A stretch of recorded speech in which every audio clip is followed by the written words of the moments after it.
This is Phantom Electric Ghost, and we're live on the air for the first time with Jason Medlock. Welcome to the Phantom Electric Ghost podcast. How you doing tonight? I'm doing good. How are you? I'm doing fine. It's great to talk to you for the first time. We love talking to people from around the world. You're a best-selling author, and you're a certified mental game coach, and we'll talk about what that means. But before we get into that, we usually ask our guest, anybody that comes on the podcast, a couple questions before we get into your story. So, what motivates you, and why do you do what you do? Well, what motivates me is realizing that I have a gift, and that gift is to help people achieve more than they set out to achieve for whatever particular goal or reason. So that's one of the things that motivates me. That knowing that I have a gift to help people achieve things that they typically haven't been able to achieve. And the second thing, what was the second one again? Oh, well, just like why do you do what you do? But it's kind of Yeah. in the same vein, but it's Yeah, probably same thing. Helping people. I do because it's for the greater good of all. I do what I do because people. I like seeing people advance. I like seeing people get ahead. so you are primarily working with a lot of athletes, but I think your methodology would work for people who are not athletes or business people or other types of people, right? Absolutely. I started off as a hypnotherapist, and just saw your average everyday business executive, regular person, entrepreneur, athletes was mixed in. And then I started to fine tune my work towards athletes. But no, I mean, this work is for everybody. The RPM system. So you have a new ebook, The Mental Game Plan, a comprehensive guide to mental training for athletes and coaches. So like have how much is this what book in the line of books is this, like your first book, or you had many That books you've done? that's actually I'd say the third. Third book. I'm sorry, the fourth book.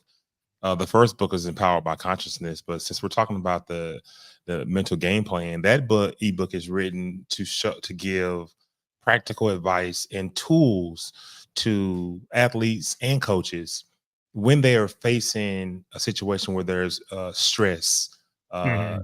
when there is depression, when there's injury, where there's the moments in the games where there's lapses in the ability to call the right play, or the ability as a quarterback to get the team into the right play or make the right pass, or a golfer who hits the ball not so much in the center of the face, gives you these tools to recall that time where you were at peak performance. Mhm. And you can recall within 3 seconds. There's another modality I teach, EFT tapping. You've probably heard of that. That helps athletes or any person calm their nerves, calm whatever is distressing them in about 3 to 5 seconds as well. A lot of cognitive reframing tools that I use as well, just so that I can help the person self realize themselves. Once I can get them to self realize exactly where they are in the process, and we can then together we can find out the blockages that are stopping them from reaching peak performance. And once we attack those, and then give actionable tools that they can use to, if they feel like stress is coming on because they're in a highly competitive situation, then they can access a tool uh, to just calm it down, or to just make it totally go away. So the RPM system definitely helps them understand how they're reacting, how are they pacing themselves, and what motivates them. And that stands for RPM. How did you come about with the RPM program and the overall concepts that you're working on? Is this something that took many years to develop, or you're like through like lessons learned just being in the practice of being a coach? How did you get to this point in the path you're on?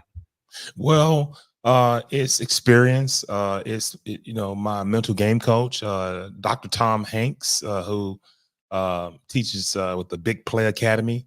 Um, and just being an athlete, being an athletic administrator, being a professional athlete, a number of years, understanding that the way you react to things is prevalent in any kind of business, any kind of sport, any kind of endeavor. Your reaction means everything in the way you're going to handle that particular situation, and then how you pace yourself. And I always thought about when you breathe in at a normal pace, and if you can equate that breath to a time in the future or in the past where you were at your best.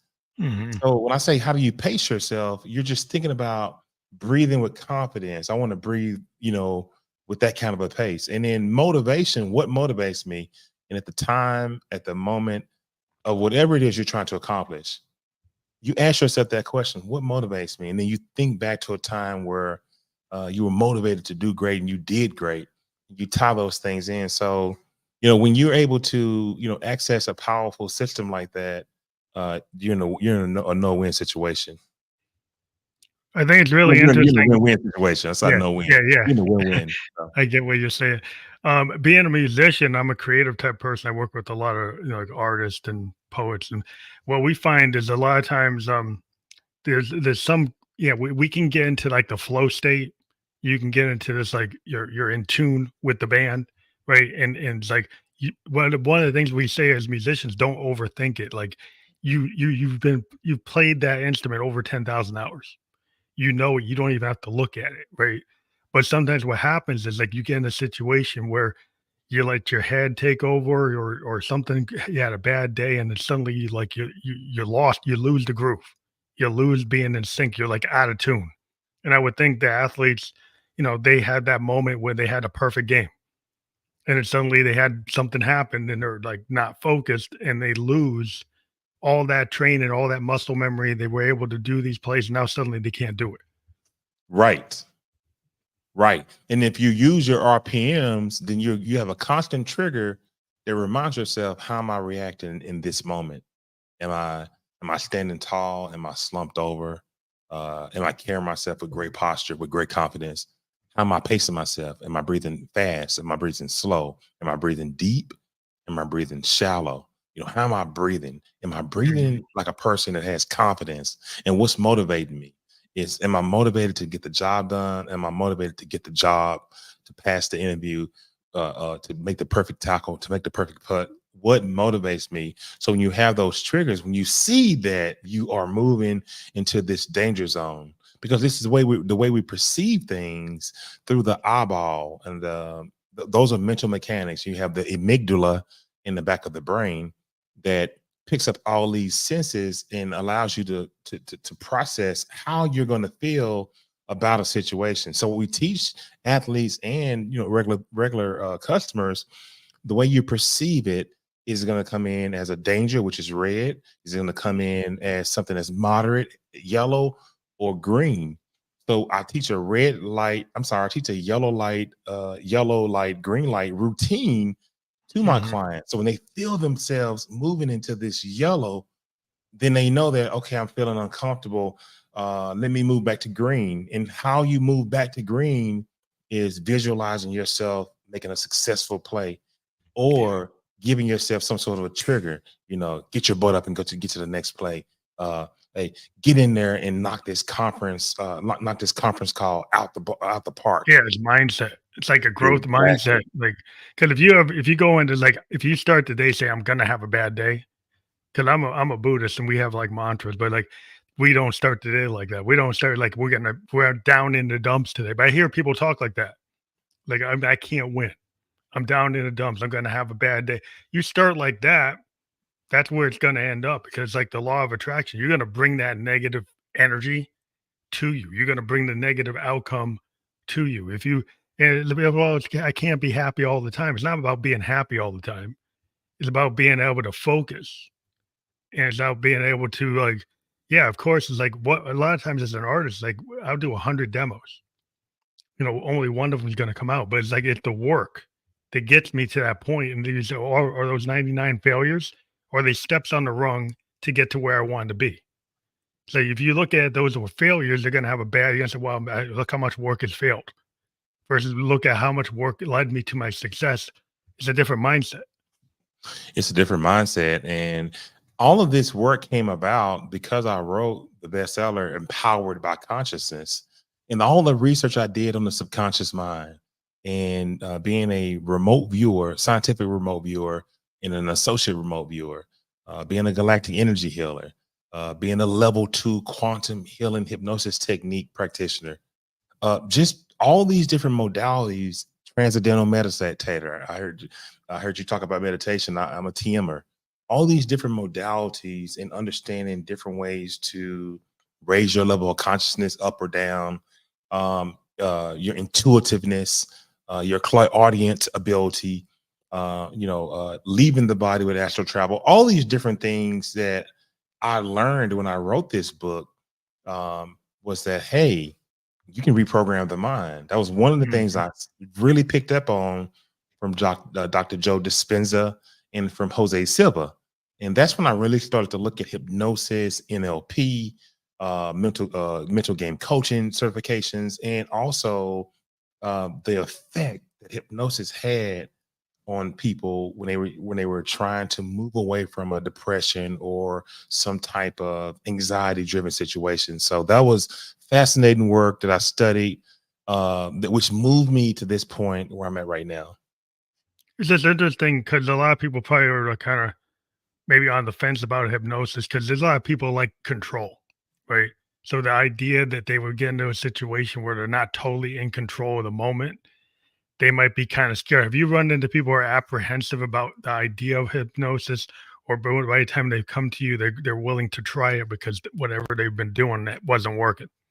By the time they get to me, they're willing to try it. Whatever they were doing was not working. Even mental illness therapists will tell you, and a lot of them are my friends, and they call me, and they've been on my show, Expansion of Consciousness. I've had it for the past 5 seasons, but they'll tell you that talk therapy can only go so far. The hypnosis works at the subconscious mind level, at the theta brainwave state, the lower states of concentration, the same state that athletes perform in, the same states that you're in right now, hosting this show, the state of focus, the state of concentration. We're in and out of theta brainwave states all day long. But hypnosis takes you to a quiet place in theta where you're actually relaxing. There is no hocus pocus. You're relaxing. Um, I'm giving you some prompts. I'm telling you some things, and you're just with your eyes closed in a relaxed state. And then, as I continue to guide you on this journey, and once I can get you at a state of focus, state of concentration, the same state that you work in, only with your eyes closed this time, then I can begin to introduce some things that we want to change about you. It takes about 6 or 7 sessions to change a habit, but I do them all the time. So I saw that we can create new neural pathways in the brain, new ways of thinking. We can take this hardware and change out the software just by reprogramming the mind with affirmations, using meditation, using different habit stacking techniques so that we can change different things about what you were doing, using smart questions, also using obviously cognitive reframing type questions to help the person self realize what the problem is on the way. And then we isolate the problem, and we spend a lot of time on correcting it using hypnosis, using worksheets, still helping the client discover who they are. And then all of a sudden, you're training a person to be able to use different tools to stop any type of emotional feeling that could be coming their way. And we also, this program, RPM Experience, is a direct deflector. I didn't say cure, deflector of mental illness. Because the earlier you start this program, the more mental tools you're introduced to along the way that you learn how to use.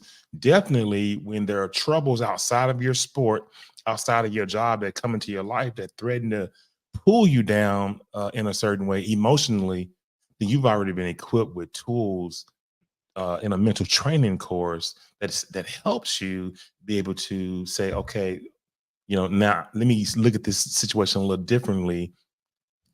with my lens. Let me look Mhm. at it and receive this information the way I want it to be received. And you said it a minute ago, and I teach this: feel good first.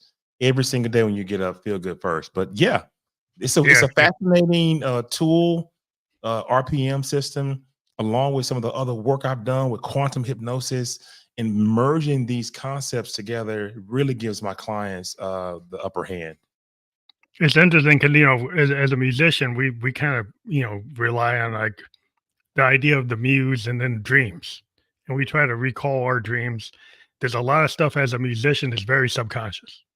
Because if Yes, you play like jazz fusion, you'll suddenly find yourself pulling out like a show tune or pulling out like a James Brown line, and you didn't think you were going to do it. It just comes because it's there, right? right. And so when you let it go, when you let go, then things happen. And when you're willing to not try to be perfect, tonally perfect, you just willing to say, "Hey, I know I've been playing for about 10 years. I got 10,000 hours on the bass, on the piano, on the organ, on the guitar. I got this." So just let the moment happen instead of obsessing about the moment. And then, you bring your all those tools to the game, and the game of creativity. With things like as an athlete, you've got all these plays in your head. You got all this practice you've done. But it's those like the continuum of life. Like you could have all that practice, but some bad thing happened in your personal life. Somebody said something that triggered something. And So it's you could always have all something that that's ability. Yeah, it just comes out of nowhere, but you have to learn how to handle that through your programming. What you said, the kind of subconscious, hypnotic programming. you get to choose. You get to choose how you're going to handle this emotion. I never teach my clients to ignore a feeling. You should Mm, always embrace the way you feel, but dead you get on. to choose how you're going to handle it.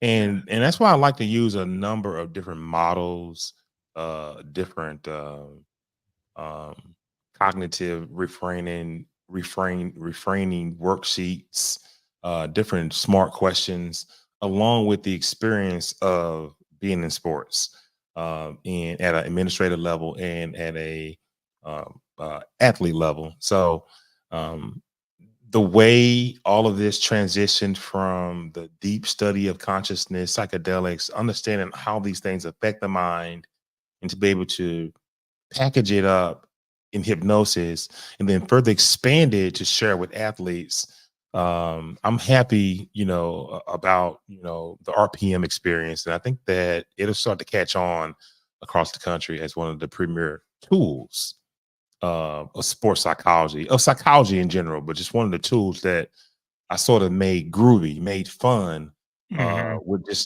renaming it and rebranding it. So So the athletes, I know they spend a lot of time in the rigor of getting their body in the right place, having the right nutrition, doing the right things. But then when you have to get into the mental state of potentially reprogramming or the subconscious or these esoteric things, it's like that's not going to get solved by doing work in the gym. That's not no. solved by practicing the play. That's solved by something that's a different type of work. Do you find people have any difficulty with embracing the level of work that goes into this aspect of kind of reframing the brain? Good question. And the answer is no. When you genuinely sit down with an athlete and talk to him about mind, body, soul, spirit, and you talk to him about how to properly manifest, how to properly breathe, introduce them to breath work, how to be mindful, teaching them mindfulness. And then on the flip side, how to observe yourself by being truthful in the questioning. And once they start to hear you talk about all the different types of things they can do with their mind combined with the physical aspect of sports, they want to hear. They want more. Mm, They want to hear about, oh man, for real. I just never kinda give really them a got into that. new angle. Well, it gives them another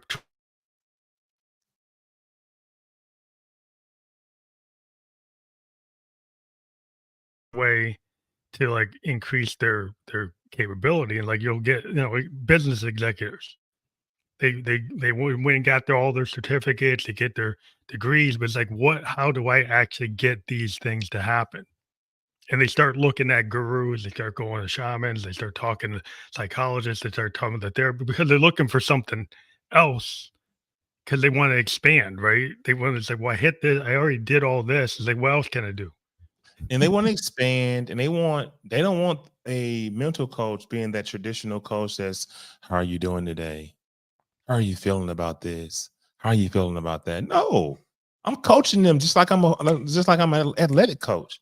I'm Mhm. stimulating them as far as how they should feel about noticing the small things, building their intuition so they can feel Mhm. depression. They can feel a high pressure moment coming, and they can pick a tool to say, no, I'm gonna use this one. you know, Now I'm just going to use my green light tool. Let me move myself from yellow to green just by saying one word, which may be get off your ass, or it may be make the play, or go present the presentation, go score, go win, whatever that term is. I give them a number of pregame routines or triggers that move them into the correct tool. So it's a win-win for all the Yeah. young men. It's been working for, just the bit average working person, and it's fun. It's just awesome to be able to help people. Which sounds like a lot of situational awareness. Because I think some Yes. people spend a lot of time. I'm in my day job and I'm a software designer. And so we had all these methodologies in the past called, like, one of them was called waterfall. We try to plan everything. Everything get planned to the nth degree. But now we've moved into this idea of agile, which means that we're iterative and that we can put something out and we know that it's a continual improvement loop. We know that we don't know everything and we could still put the product out, but we're going to continuously improve it as we get feedback, which feels more like life. It does, and It's a agile it's a great project management piece, um, complement. And RPM experience is just like agile. It's a set of principles that you can always grow from, because you can attach the RPM system to any situation, any genre, any moment of despair, and be able to figure out in a moment's notice, how am I reacting? How am I pacing myself? What am I motivated by? so I guess anybody can develop these, like, inner capabilities to be empowered by consciousness, but, like, what are the first initial steps to do that? Well, if you're Like when you do. getting coaching, I can coach you to it. If we're speaking about empowered by consciousness, and you're trying to just develop the abilities to help people in whatever type way, using whatever type modality, then I would say the first thing you must do is start to meditate. Start to really meditate and start to get to know yourself, know who Mhm. you are. And once you can get to know you, you may say, Jason, that sounds generic, but it's not really generic. It's It's kind of really spending, universal. yeah, just spend time with yourself. And that means in the closet, in the back room when there's nobody there, with nobody else, no cell phones but you, for about 10 or 15 minutes a day, quiet thinking. If you want to pray, pray. I don't want to step on anybody's preference. Yeah. Close your eyes and just sit there and practice that every day, every day. You will be able to start to hear messages or hear yourself think, and be able to, with confidence, choose the right decisions. That's the first part of getting to know you.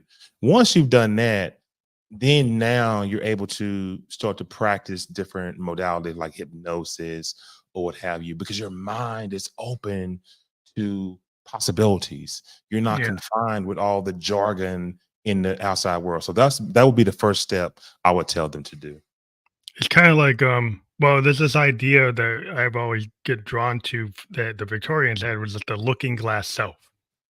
And if Yes. you're like a writer or a creative person, the first place you start is like you look at that looking glass self and you're trying to get the deeper meaning of who you are. Mhm. Because you have to kind of know who you are so you can challenge like your preconceived notions, and you can actually look at that like other you in the mirror and ask them questions. Like you're starting to, like, why am I triggered by this? Why do I not feel that I'm good enough? Why do I have like these limiting beliefs? Right. Right. But if you don't ever go into the looking glass selfie, you might say, well, there's nothing wrong. Well, I don't want, there's always somebody else. It's never starting with yourself. You got to love yourself. You got to understand yourself before you can ever move on to the next phase. Right. That's correct. And that's why I teach all my clients so that they can use all the things they've heard about. Manifesting. I want to manifest. I want to do this. I want to use self-hypnosis. I want to do yoga. All those things start with a central understanding of quietness, of peace within yourself, of a level of serenity that you can reach so that you can perfect these modalities that you want to work in. Yeah. It's like you got to get the noise, because we have so many things today. There's so much noise. We got these cell phones, we got these computers all around us.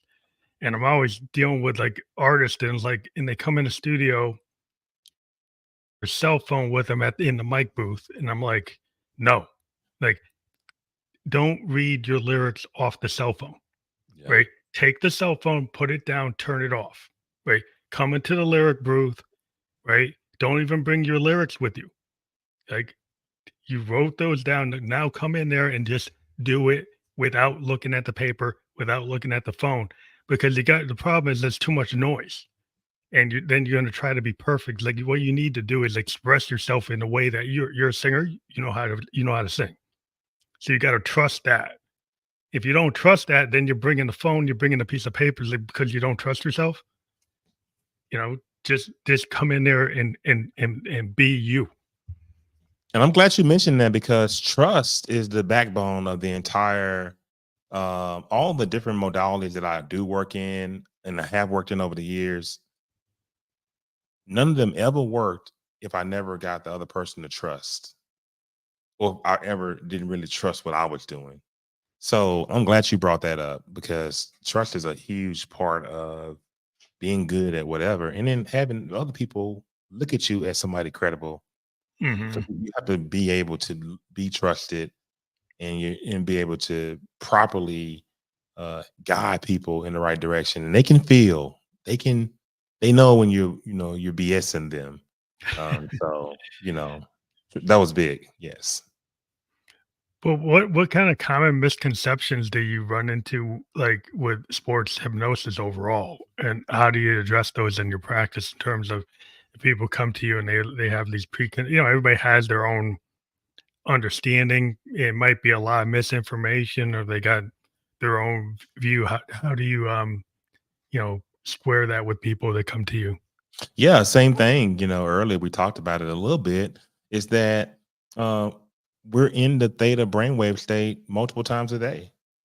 We athletes train in theta brainwave state. You're doing this show right now in theta. You're real careful.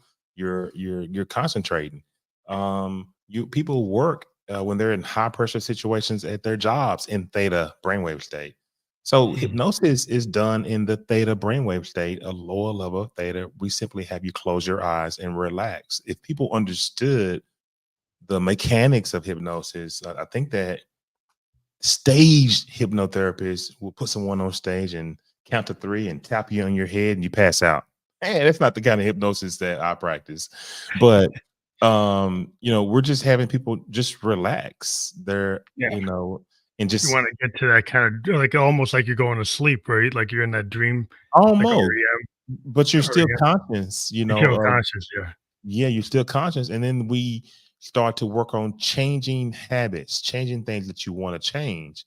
And it's only a 15 or 20-minute session.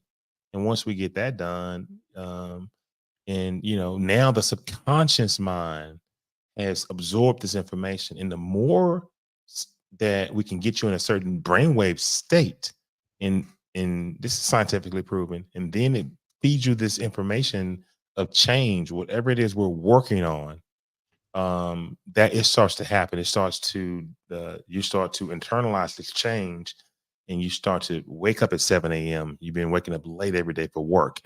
Now all of a sudden, you're starting to wake up at 7 p.m. What's going on? Well, I didn't do that on my own. What happened? So you're starting to wake up at 7 p.m. You're starting to study every night between 7:30 and 9:30, like Mm-hmm. clockwork. So it's starting to happen for you. Start to reprogram. Yeah. You're starting to reprogram. So what I say to people is, do your research. This is not woo woo. Well, there Yeah. are thousands of people that practice hypnosis. So just do your homework first off.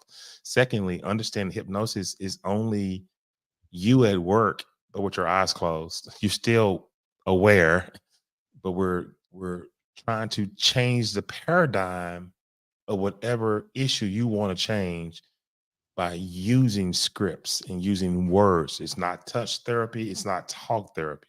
And more like prompt therapy. It's it's visualization. Yeah. Kind of It's like AI. guided meditation. It's just got the name hypnosis behind it. So, and I don't Yeah. even use the word hypnosis a lot. I use Mm-hmm. guided meditation and I use visualization sessions just so It's kind of like most prompt people don't get engineering. freaked out. That's a big term, like in AI is like prompt engineering, but you're basically you have a goal for your prompt, right? You want that prompt to trigger like a reframing. So Yeah. like when So you're with so the most, computer, like you have to think about like what am I trying to get to? yeah, What's my output? multiple times in the intake session, I'll say, the player, I may say, tell me about a game that you were at your best. And it was when we were playing Stanford and we beat Stanford 35. We was playing Stanford and we were beating them 35-10. I was with the Air Force. Okay. So was that your best game? That was my best game I ever played. And I'll say, I know you did well. And it's like, yeah, I did well. And I'll come back and say a minute later, um, that was your best game. And that's the game that you did the best. That was the best. But I'm putting bits and pieces of information into his subconscious mind, just in the conversation. So I'm actually doing that while I am interviewing this guy or this young lady, infiltrating the subconscious mind with positive reinforcement. Mhm. You did great. I know that was your best game. I could tell by the way you were talking. By far, that's when you were at your best. Just little things. So when I do get them into the visualization or the guided meditation session I'm gonna do with them, or the hypnosis session, whatever it needs to be called that day, um, then I infuse all of these subtle um, parcels of information on what I want to get accomplished and what we're trying to change. And all along, I'm just taking them on a smooth, peaceful visualization trip. They're on the football field. They're in the work environment. They're in a boardroom. They're hiking the ball, getting ready to throw the ball. And at that moment, what are you thinking? How are you going to react? How are you going to pause yourself? How's your body supposed to be? Little stuff like that. So it's important for um, the athletes to be able to have these type things, and they respond to it very, very well, very well.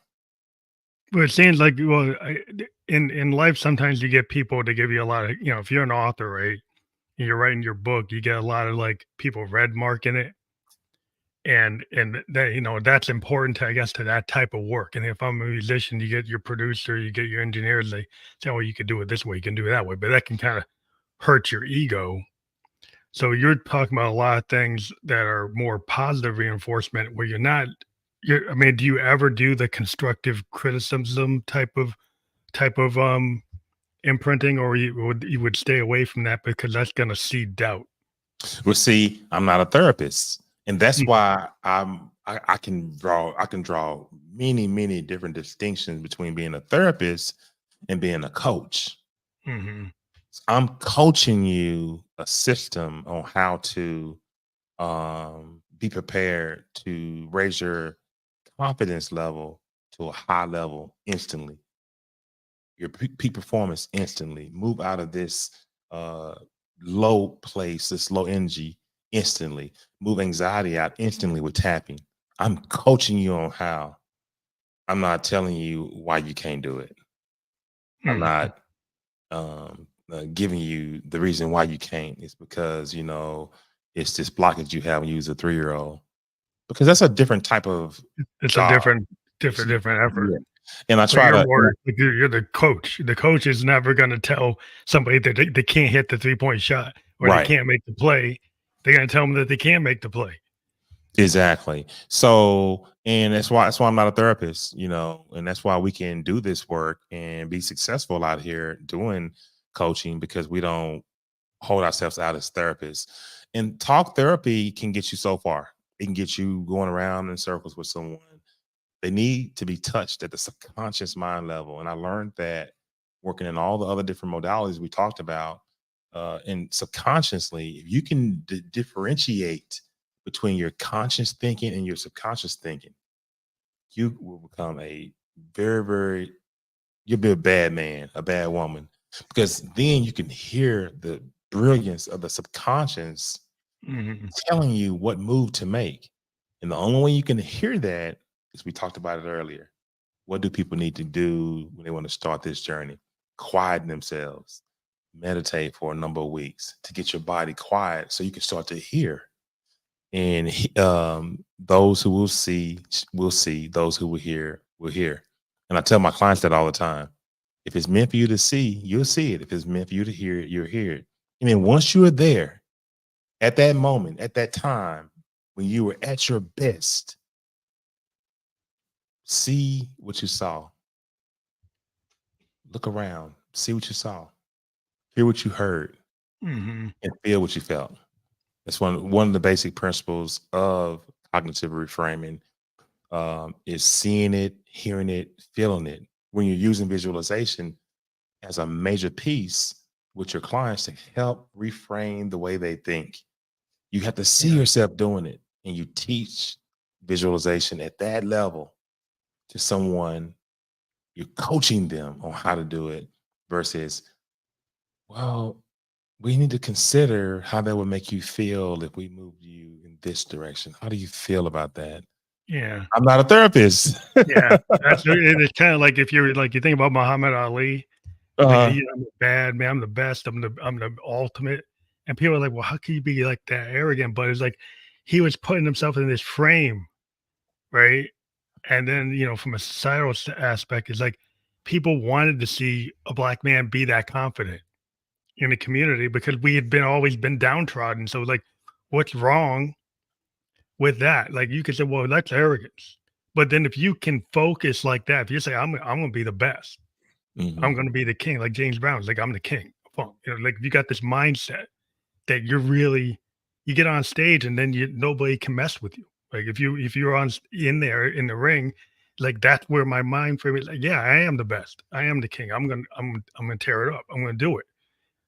And it's having that kind of frame, not that you can't have situational awareness and see, well, this thing's a little different. I gotta change how I handle this.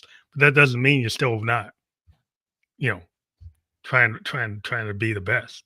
I have a saying that on my website, and I say this all the time. Most successful people have a plan. Very successful people, they have a plan. But most ultra successful people have a coach, but they'll never tell you that. They don't tell you who the coach is. They said they did it all themselves. I mean, yeah, I mean, there are coaches that are out here coaching, podcast coaches. There are coaches for finance, real estate coaches. I mean, there are all kind of coaches out there. And if you one of the heavy hitter, top level people, or even just a person who understands the value of it, because I've spent thousands in coaching to kind of build me in my brand, what I can offer people. I did. I literally spent thousands, but what I realized was people who are serious minded people that have goals, that are trying to get somewhere, oh, they're going to go get a coach for sure. They're going to get a coach to get to where they need to get to that level. And that's why I love it. I love doing it. Well, I think you have to know what you don't know. Like when you go to a coach, you're admitting that you can better yourself, that there's somebody out there that can help you, with strategy, with thinking, with tactical thinking, with like just a different approach. It's not just you. right? Right. It's somebody when you realize that you need, well, I need a producer because I don't want to just sound like the same thing all the time, or I need an engineer because I don't know that. I got Right. to let it go. It's like I don't know how to engineer this. He went to Berkeley, so he knows, right? So you let something go that's like, okay, I'm going to stay in the creative space, right? But this guy's going to help me with the sonic space. So it's like realizing what you don't know. And I think this is where you see these executives. It's not that they're doing everything; they're finding the right people. And, everybody said, "Oh, Elon Musk, he built everything himself." It's like all those companies are built off all these engineers, designers. He found those people. His secret sauce is he knows how to find those people, and then he's the brand, but he's finding these people. He's not Yes. doing it all himself. He's finding all those companies are built up with all these people that he helped select to get in those roles to get where he wanted to go. Wow. That's how he did it, though. I mean, that's definitely what it was. You cannot agree with everything he does, but but you look at what he does as a business guy and say, okay, yeah, he's like, and not everybody's perfect, but you see, some people have like that capability, and then you're looking, okay, this guy's got a capability. I might not Right. agree with what he does everywhere, but you still look at it like, well, yeah, that's legitimate. You got to acknowledge when somebody has something, and I Right. think that's a hard thing because some people are so into this and that, and they lose sight of like, we're all humans and we all have frailty, but it's like you got to admit when somebody has something, give them their due. Yeah, and I think that, when you look at it from that standpoint, and people who can admit that, you know what, he has it, it's more of an indictment on where they are in the way they see things from their lens. And if you can't be able to, if you can't shift from, like talked about a minute ago, shifting from yellow to green, always feeling good, always feeling good about, you don't have to feel good about him, but feeling good about some of the things that he's been able to do. It's just however you choose to look at the scene. And that's Yeah, anything, whatever X is that you're focused on, X is the variable.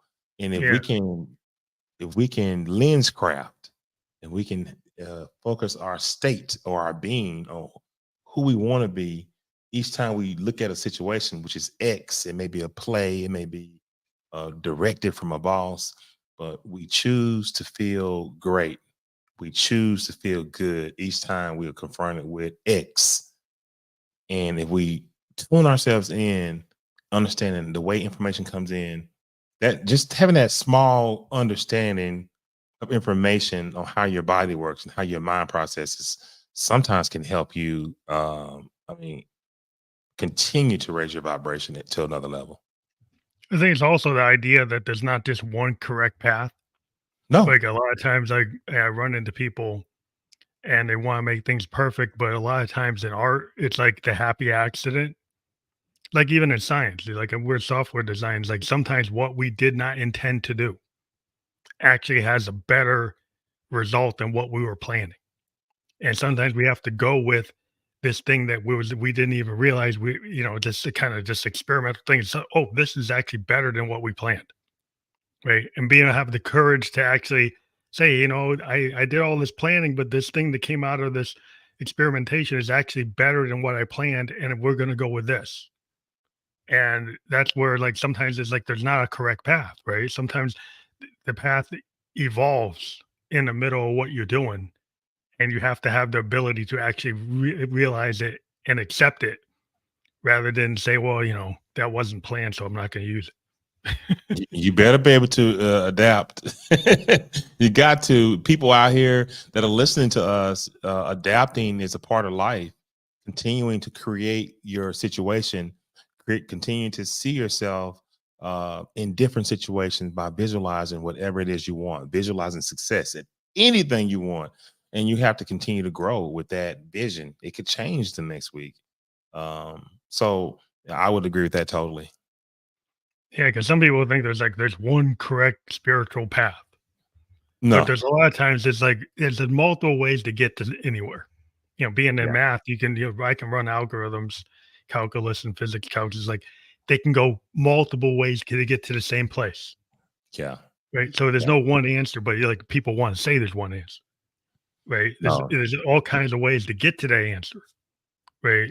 And sometimes you have different options, like different variations. Like, okay, we get this, we get that, we get that. Now you got to make discern which one fits the moment, right? Is that appropriate for the moment you're in? And then there's still no wrong way or answer still. There's Yeah, the route you took. yeah. That's the way. So that's the experience that you're getting ready to have. It's not a wrong way. It's just an experience on which way But it's you a point decide. in time. Like at the point in time at that exact moment, Yes. and that moment usually doesn't come again. And so it's very like if you look at time the way that is, people want to go and say, this is always going to be this. And it's not always true. Nature not like that. It's not very it moves, it adapts, it morphs, it changes. But people want, well, I want to get it down to a law. Well, the laws adjust for the time that you're in. Right. And that's probably a hard thing to deal with if you're trying to like, plan. Like everybody wants to know what the outcome's going to be. So they always want to be very diligent about their planning. Not that you don't plan, but even when you're thinking about like what you're going to do to remap an And I have individual, and into I have an each individual. exercise. I have an Yeah. exercise strictly for just what you just said. For people who want to know what the outcome is going to be. Just a lot of people want to know what the outcome is. And the exercise is called shrink the game. And you can only control what you can control. So if we had a joystick for a video game right here, and we were, playing a game, and I asked you, hey, how important is that controller in the game that you're playing? Well, it's very important. Well, how important is very important? Well, it's important. You can't do anything without the controller. It controls everything. The button C, the button A, the button B. Okay. So would you say that the mental game is akin to what the controller is to the video game? The mental game is to the way you can keep yourself with a lot of confidence or a high level of achievability, peak performance. I mean, Mhm. that would be important. Mm. Yes. So the Foundation. goal of it is, I'll ask the question, what are the things you cannot control? And then the player will tell me, what are the things that you can control, but you're currently not controlling? Oh, and they tell me, what are the things that you currently are not controlling that you could control? What are the things you're trying to control that you can't control? So I Mm. get all this out of them. And the name of the game is control what you can control. Yeah. So you know what I mean? Yeah, You yeah, can, yeah. so Sometimes you get outside of your sphere of influence. yes. Like you can control your own mindset, your attitude, your performance, and your skill set. That I'm going to hit this 3-point shot because I've done a bunch of reps and I keep on hitting it 99% of the time. So I know I can do that. But I can't stop somebody from like blocking me from or knocking me out of the line of sight. But if I don't have somebody doing that, I'll hit it. If somebody bumps into me, I'm going to miss it. I can't really control that unless I really have more situations. Not just about hitting the 3-point shot. It's about looking about your surroundings and seeing who's around you. On top of that, Control the controllables. And that's what I try to teach business people, athletes, and I try to give a lot of, and that was a cognitive reframing tool right there to get you to think and refrain from thinking you can control everything. And there are things that you can't control that you're not currently controlling that you didn't even know until I brought it out of you. yeah, yeah, So, again, when a person can continue to self-realize things that they don't like and they want to change, then you know that they've really taken a hold to what you're trying to coach them on, because they're obviously continuing to find things, and that's always good. you had mentioned like that quantum healing hypnosis technique. It was like QHHT. Um, so that's what we've been kind of discussing, but maybe you can go into more depth.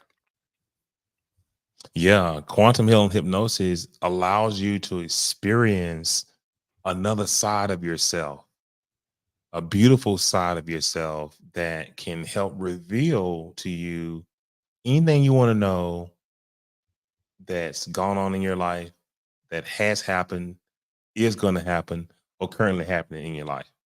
It can help cure physical illnesses, mental illnesses, and diseases. This hypnosis type of hypnosis was pioneered by Dolores Cannon, who worked and developed this technique for over 50 plus years. She's passed away, but you see Dolores on all these different YouTube channels, all these different snippets of work, 30-second clips of her talking. And quantum hypnosis allows you to get even deeper than regular. I'm a certified hypnotherapist and I'm a level 2 quantum healing hypnosis technique practitioner. Difference. Quantum hypnosis is much, much deeper state of relaxation. So if you're relaxing in the regular hypnosis state, just that you're just relaxing, you're listening. Quantum hypnosis even gets you a little bit deeper. And we do that by continuing to help you visualize this, this long and drawn out script until you're finally resting. Anyway, we're able to, at the quantum hypnosis, we're able to access different parts of the mind, and all the answers that we need to cure different things is handled by the client themselves. Our audio record and our video record each session, and we're able to, almost communicate with this subconscious mind verbally through the client, trying to correct things that are in the body. Now, question. I mean, well, here's I want to say this to you before I wrap it up. If you have an injury or a cut to the hand, the hand probably will heal in about 5 or 6 days. The cut, and you ask yourself, well, how? Well, the brain tells it to do it. Okay, well, who's telling the brain to do it? The body. Okay, well, who's telling the body to tell the brain to do it? And then people get stuck right there. It's the subconscious. It's the higher self. It's the spirit. Whatever the entity, the energy that controls this body is directing the brain, and it's sending cells and you know different So kind of unconscious. It's like automatic. It's just happening. is sending, yeah, for the healing. But in quantum hypnosis, what if we can access this, whoever is telling, the Oh, you got if subconscious you mind? what if you could go in there and actually kind of override or get in on that Well, what if you algorithm? access it and Yeah, then tell it control. to, my client has cancer in the liver. Can you do a body scan and check it out? And then the client responds to us, yes. And it comes back, we can repair this. So these are some of the things in quantum hypnosis that we can access this subconscious mind, and we're speaking to it through the client. So it's not us speaking, it is actually the client speaking Speaking to themselves. to themselves on audio, on video, and we're directing them to fix different things in the body or to help with any type of mental illness or whatever it is the client is looking for. That's quantum healing hypnosis. And then you can go about to just different places. You do searches. She has a number of Uh, books out, Dolores It Cannon. sounds like a lot of a lot of Eastern philosophies have this kind Well, of mind over matter concepts of terms of that with you can. hypnosis, it's Yeah, hypnosis. yeah. You have to do your research on her, but it's hypnosis. And she's done, what she did was she was a career clinical hypnotherapist, and she changed up the induction because she had a hunch that you could get people deeper, and you can go past just going back to when they were 2 years old or 3 years Mm, old, you can go that you can into the even go further to the back before, subconscious. Yeah, so deep. Yeah, so you can get into yeah. actual biological capabilities that are not normally controlled by your your brain, like it's like you said, the cut, you don't go and actually tell your finger to heal that. Your body is doing that through your subconscious. If you can access Exactly. that routine and say, do something deeper than a cut, do a tumor, do a cyst, do, something that's like that you wouldn't think that you could do. It's a being able to access the brain is the most powerful computer on earth. There always people talking about AI. Your brain has so much power and there's all kinds of things that we can do with it we don't understand. You guys are actually with this hypnosis are accessing some of the power of the brain to be able Exactly. to do that. So it doesn't seem like science fiction to me. It makes a lot of sense because if we know that we haven't fully understood what we're capable of. And so if you found people who have started to look at like how can we access all this untapped capability, makes a lot of sense to me that you Well, could. there's a lot of scientific research out there on it. It's out there. They know, but it could really cut into the mental therapy business. It could really cut into a lot of different Well, if you businesses. self-heal, you don't need to go to somebody to You know, heal. you see what I'm saying? Like self hypnosis, I've used it for a long time. My sons use it. Self hypnosis works. If you want to learn a new language, just use self hypnosis and get the right script on bombarding the subconscious mind with how to learn this language will be the quickest way to learn the language. So it's a lot of benefits of hypnosis. Some people will catch up and use it. Some people won't. Some people are smart enough to say, hey, I'm incorporating it in my professional career. Some aren't. So we just have to, love everybody for where they are. Well, yeah, you can only be where you are. You get to that road, that fork in the road where you make that decision to try something different or to explore something you're not Yeah. normally, in that path. But I think it's been really enlightening what you've been talking about. It's opened up a lot of doors in terms of like where people's heads are at Yeah. to go into this quantum healing hypnosis technique. And the RPM is like there's a lot of cool stuff we've been talking about. And I do encourage everybody to actually go to jasonmedlock.com. That will be fully clickable in the podcast description that we have. So right now it's not clickable, but when we're live on Facebook, YouTube, and Twitch right now, and in the podcast description on those channels, that link will be clickable. So if people go there, what do they find there? Well, the first page when you get there, you'll see both the logos, both of the brands that are up on the jasonmedlock.com, which is the mental game plan, and then you'll see Hypnos Awakening. So I have a base hypnosis practice, and then I have a sports geared practice that's more mental game training and a little bit of hypnosis mixed in. But you'll find a lot of wonderful things on the site, free hypnosis audio, just an understanding of all the books that we have in our library on the site, and we have a number of podcasts, a number of interviews on the site as well. But you can go there and you can download a free copy of the first 49 pages, 50 pages of Empowered by Consciousness. So just go to www.jasonmedlock.com, and all that information is there. Give us a call at 941-940-1684. Oh, great. Thank you for giving that number too, because not everybody likes to use the net. Some people like to call. But Yes. yeah, I'm glad that you offered that. But thank you again for being a guest on the Family Electric Ghost podcast. It's been really great to have you on the show. Do appreciate that you took time to be with us tonight. And I hope that you come to us when you have another book that you want to push or want to talk about. That'd be cool. So we're open to that. So have a great night. Awesome. Thank you so much. I appreciate it.